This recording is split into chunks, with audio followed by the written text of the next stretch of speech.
Okay, today we are going to assemble our puzzle cube, and I'm going to show you how to do that. We click New, and the type of file we want to use is an IAM, and it looks like this. So a standard IAM. Go ahead and open one of those up. And this is an assembly file, and it doesn't contain any information about how your files were made. Like all of your extrusions and your revolves or other features are not in here. What this does is takes pieces that are already created and then you can put them together by constraining them into a configuration basically. So right up here at the top left corner, if your button says place from content center or place from iLogic component, what you want to do is click the little arrow, the word place, and if it does say place from content center, for example, I'm going to close this really quick. If it starts out saying this, then click place from content center and you just want to choose place. And we're always going to choose just regular place. We're never going to use these two. So make sure that this says place. And then you can place your cube however it looks. You don't have to click here and then choose place every time after that. You can just hit the button up here and it'll automatically just open up the place button. So here are my pieces, and I already have my cube assembled, you can see, but here are all the different pieces that I have. And I want to choose a piece that's oriented in the same way that it is going to be in my final cube. And looking at these pieces here, the two pieces that are already configured correctly, well actually I think there's three in here. The blue piece is configured the same way as it is here, it's just already in position. And the brown piece is already in position, and the yellow piece are already in the same configuration that they are going to be in the cube. The black piece, however, needs to be turned in order to be in the right position, and the red piece has to be flipped into a completely different shape in order to be in the same. So I'm actually going to build this from the ground up. I'm going to use the blue piece because the blue is already in position. And I'm going to open up the blue piece by double clicking it, and I'm just going to put it down by clicking, and I could actually make a whole bunch of blue pieces if I wanted, but I don't. So I could just keep clicking and I'd have multiple blue pieces, but I only want one of them. We're just building one cube. So once you've clicked one piece down, right click and go to cancel, or you can hit the escape key on your keyboard. So I'm no longer going to be using that piece. But I'll just want one. Very, very, very important step right here is that you want to make sure that whatever piece you start with that you're going to build everything to has to be grounded. Okay? Right now this piece is not grounded, meaning it can rotate. It's free to move however it wants. There's actually 6 degrees of freedom that a piece has. It can move along the X, the Y, and the Z axis. It can rotate along the X, the Y, or the Z axis. And so it can spin, it can move up and down in any direction it wants. So we want to make sure that this piece is grounded. Right now my piece is not grounded, but if I come over here to the left of my model window and I right click the blue piece, right here there's a word called grounded, and I'm going to click it. And you'll notice that there is now a little push pin icon over my piece. That means that this thing will not be able to rotate or move, which is very important.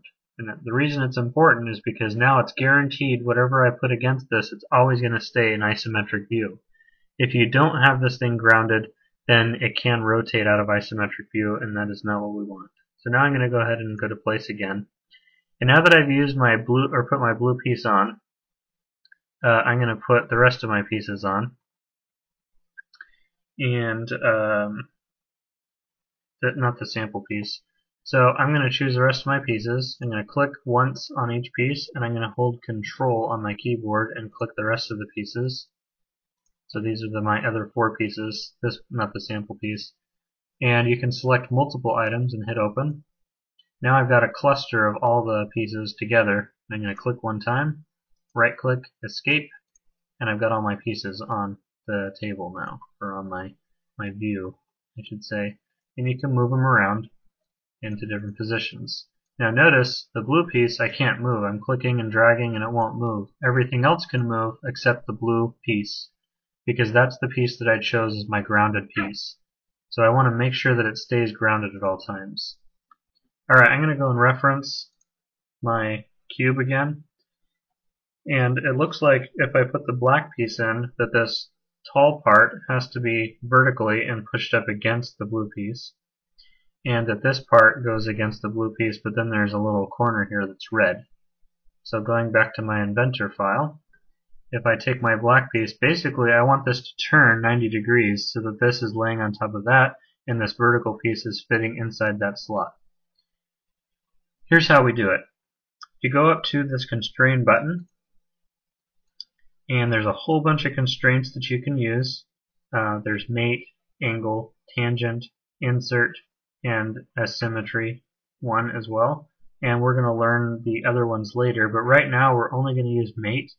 And under mate, there is mate and flush. So these are the types underneath this main type. And if you click on the angle one, for example, there are 3 different solutions for that. Tangent, there's 2 different solutions. But we want mate. Now what mate does is it takes 2 faces. Like say I wanted to mate this face to this face will now touch up against that face. If I choose tangent and I choose this face and this face, it means that these 2 faces will be parallel with one another. I'll show you what I mean by that. I'm going to delete one really quick. If I click this face and this face, look what happened. I'm going to apply that really quick and cancel out of this. See, these 2 faces, this face and this face, are now lined up with each other. The face does not touch the other face. Instead, it's always going to be in line with that face.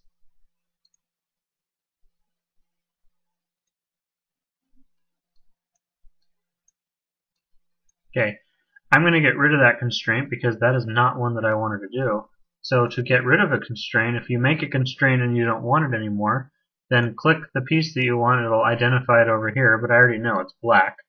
But once you have a huge assembly with a whole bunch of pieces inside it, it's really easy to find the piece if you click on it over here because then it'll highlight. So I'm going to go to the little plus sign next to my black piece, and there's the flush right there. And it shows me, it highlights where the flush is right there. So I know that this face and this face are flushed together, but I don't want it anymore, so I'm going to right click it and delete it. So now this piece is now free to rotate and move into different positions again.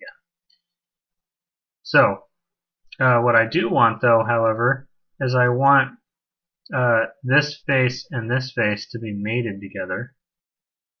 I want this thing to basically turn around to 180 degrees. So if I hit the constraint, and instead of doing flush this time, I'm going to do mate, and I'm going to click this face and this face. Now they're like that. Hit apply. Now I'm not there yet. I'm actually 1/3 there. I need to do 2 more things to this thing in order for it to be in the right position. Right now it's facing in the right direction that I want, this way, but I need to rotate it around. It needs to spin around. But if you notice, if I go to my front view, I can't move this thing up and down.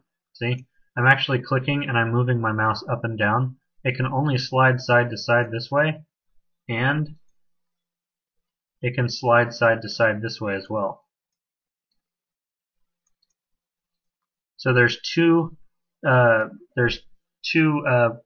ways that it can move. There's 2 angles of freedom that this thing still has. Okay, so the next thing that I'm going to do is I'm going to mate this bottom area right here, this space, to this space because that's how it is in my puzzle cube. So I'm going to go to constraint, keep it on mate, click this face, and click this face, and see, it flipped around and went into the position I want. Hit apply, cancel, and look what's happening now. I can slide it back and forth this way now, but when I go to the side view, it cannot move that way. It can't move up and down, and it can't move side to side. The only way that it can move now is side to side in this direction. So I need to lock it into place here so that it won't move anymore. Okay, to show you what's happening here, I'm just going to move this away from the piece so you can see. Now I'm going to use flush the way that I want to use flush, and that is I want this face right here and this face to be right in line with one another. I want this thing to line up with the other piece right there. And so I'm going to use flush, and it's going to flush these two pieces together just like that. Constrain. This time I'm going to choose flush. Click this side face and this side face, and now it's lined up with one another, and hit apply and cancel. And now my pieces are basically glued together. They will not move. This is stuck to the other piece. And it took 3. And typically that's how many it takes. You need to do 3 different constraints, and then these things will be put together. Okay, let's do another. Let's do the red piece. My red piece, if you look at it, has this little piece poking off here, and that little piece fits right inside here, like this. So I'm going to show you how it looks in my picture. So this thing needs to be turned and rotated so that this little piece down here is going between the black and the blue piece into this little corner here. So I'll go back to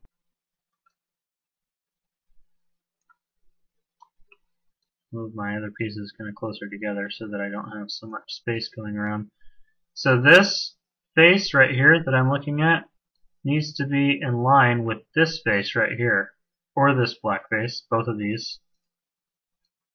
So I want to rotate it around, so I'm going to go to constraint, I'm going to go to flush, and I'm going to flush this face to these two faces, and see, it's already in position now. It flew over into position.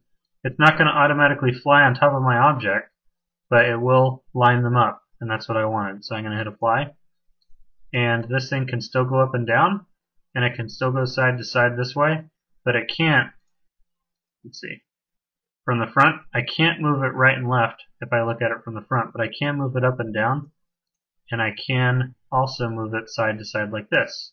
So I basically made it so that these two faces are always going to be aligned with one another. Now I'm going to flush one more time. So I'm going to flush, and I'm going to make it so that this face and this face are aligned, and hit apply. Now this thing can only move up and down. That's all it can do. It can't spin anymore at all. It can only move up and down.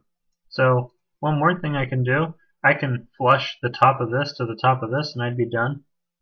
Or I could mate this face to the bottom of the red piece and be done. There's a lot of different things I could do. I could mate this little square here with this square here, and I'd also be done. So there's a lot of ways that I can make this stay in place.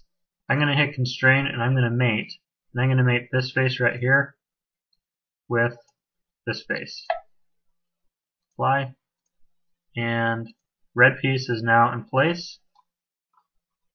And we're looking pretty good. We just need 2 more pieces put in place, and we'll be all done.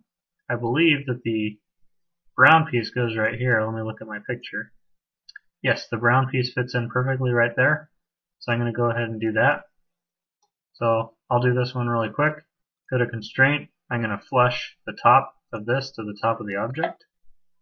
So now it's in line with the top of the object with flush. Hit apply. I'm going to flush this piece with this piece, and then apply. So now my top of my piece is flush with the top of this piece. The side of this piece is flush to the side of that piece. And now I'm going to mate this piece to this piece. Apply. Make sure you hit apply between each one, otherwise it's going to be confused, and it'll start constraining different things. I'm going to cancel that, and now my brown piece, it will not move. I've done 3 constraints to the brown piece, and it's not going to move. Last thing I need to do is put my yellow piece in, and it fits right where it's supposed to, or it's already turned in the position it needs to be. So that's nice. So I'm going to go to constrain. I'm going to flush this face with this face. Apply. Now remember, this thing isn't just going to fly right into where it needs to go. All it's going to do is make sure that these two faces are aligned, which it has. I'm going to flush again the bottom with the bottom. Now that's constrained. Now the only thing that it can do is slide into place, and then it's done. So I'm going to constrain one more time, and I'm going to mate this time. And I'm going to mate this little square right here to this little black square right here. Hit apply. and my cube is now assembled. It's not going anywhere. It's always going to be like this as I've constrained it. The blue piece is grounded, so that means everything else can't move anymore now because everything has been assembled to this one blue piece. That's how you assemble your puzzle cube, or any assembly really.